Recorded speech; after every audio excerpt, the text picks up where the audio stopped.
Vaksinasi dengan sistem drive-thru dilakukan di lokasi parkir sebuah hotel di Jalan Metro Tanjung Bunga, Makassar.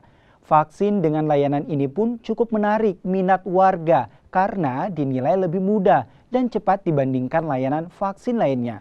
Selain masyarakat umum, vaksinasi drive-thru juga disediakan untuk warga penyandang disabilitas. Mereka yang datang bisa mendapatkan vaksin COVID-19.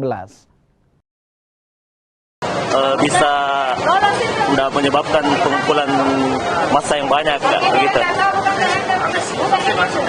Ya, tapi disuruh istirahat dulu, Kak, supaya 15 menit. Kalau udah 15 menit katanya boleh ini, jangan sampai nanti loyo gitu. Kan juga baru pertama kali aja, Kak, jadi belum merasakan bagaimana sensasi vaksin sebenarnya. Ini vaksin yang pertama? Iya, Kak, pertama, Kak.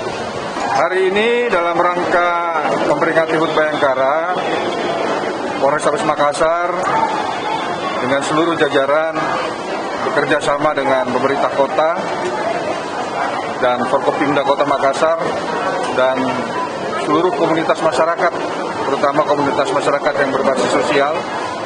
Kami melaksanakan program vaksinasi massal kepada seluruh lapisan masyarakat. Target kami pada hari ini, khusus Kota Makassar, kami bisa memvaksin warga masyarakat sejumlah 8.834. Hari ini di satu titik di Mall Pipo, kami melaksanakan vaksinasi dengan dua layanan.